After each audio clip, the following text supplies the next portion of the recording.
Hello all. In this lecture, we try to solve problem on Carnot cycle. The problem goes like this: a Carnot cycle using air as the working substance works between temperature limits of 900 Kelvin and 300 Kelvin.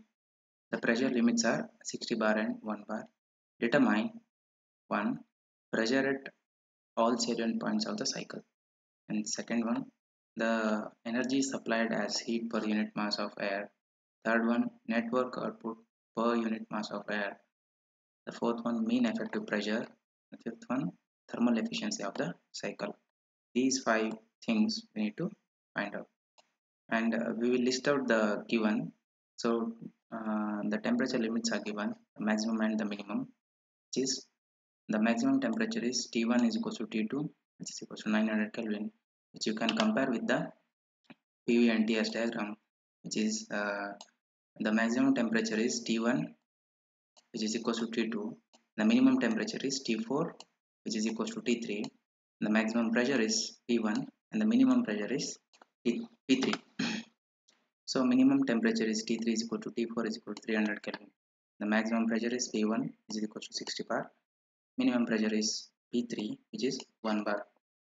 Before solving this problem, we need to assume three things. First one, all the processes are reversible in nature. And the second one, air behaves as perfect gas with Cp value as 1.005 and R as 0.287. And the third point is the kinetic and potential energies of air during this process is neglected. So to find the pressure at all salient point, we need to find P2 and P4. So for that, we have one relation between P and T, which is P2 by P3 is equals to T2 by T3 power gamma by gamma minus 1.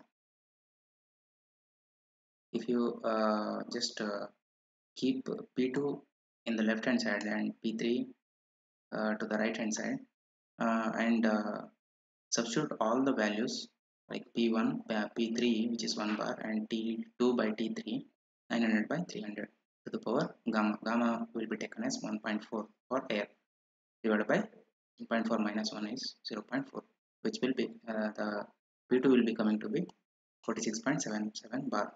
Similarly, for the process 4 to 1, if you apply the same formula, P4 will be equal to P1 into T4 by T1 to the power gamma by gamma minus 1. If you substitute the values, P4 will be coming to be 1.283. If you wonder how we arrive at this formula, just look at the next slide. P1 V1 by T1 is equal to P2 V2 by T2. We know this, and also we know P1 V1 per gamma is equals to P2 V2 per gamma.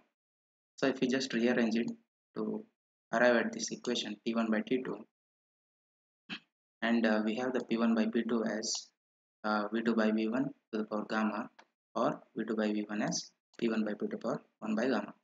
So if you substitute this V2 by V1 in the equation, we will arrive at T1 by T2 is equals to P1 by P2 to the power gamma minus 1 by gamma, or you can write it in other words like P1 by P2, which is equals to P1 by T2 power gamma by gamma minus 1. So the pressure at all salient points are found out. The second one, we need to find out the heat supplied. For the process 1 to 2, if we apply the first law Q1 to 2 minus W1 to 2 is equals to delta U. Q minus W is equal to delta U. We know this. Also, delta U can be written as CV into T2 minus T1. Here, T2 is equals to T1, so this value will be 0. So we will find out that Q1 to 2 is equals to W1 to 2. So heat transfer will be equal to the work transfer. So if we find out the heat transfer, we will find out the work transfer. So we know the formula for work transfer from 1 to 2, which is equals to integration from 1 to 2 PdV. Also for the isothermal process, we know that the work transfer formula is PV ln P2 by P1 by P2, P1 V1 ln P1 by P2. Also we know that P1 V1 is equals to RT1, so we just replace P1 V1 by RT1 and we calculate the work transfer during the process 1 to 2, and which comes to be 64.34 kilojoule per kg, which is equals to the heat transfer during the process 1 to 2, Q1 to 2. Similarly, we can find out the work transfer during the process 3 to 4, which comes to be minus 21.535 kilojoule per kg. Negative sign indicates that the process during this process energy is rejected by air to the surrounding, so the rejected energy is negative. So if we calculate the net work output, we just add up these two work outputs, and which comes to be 42.805 kilojoule per kg. This is the net work output of the cycle. And the fourth one, we have mean effective pressure. The formula for mean effective pressure is net work output divided by stroke volume of the piston. You need to remember this formula for mean effective pressure: W net divided by V3 minus V1, which is stroke volume of the piston. So you know this one, the network output, and you need to find out V3 minus V1, which is stroke volume. So V3 minus V1 is nothing but from the formula PV is equals to RT. You just rearrange it to find out V3. V3 is nothing but RT3 divided by P3 minus V1 is nothing but RT1 divided by P1. Just take out the R common and T3 by P3 minus P1 by P1. So you just substitute the values of R, T and P, and which gives the value of stroke volume as 0.818 meter cube per kg. This thing is to satisfy the conversion. This is 1 bar and 60 bar, so if you multiply it by 100, it will be 1 into 10 to the power 3 into 100.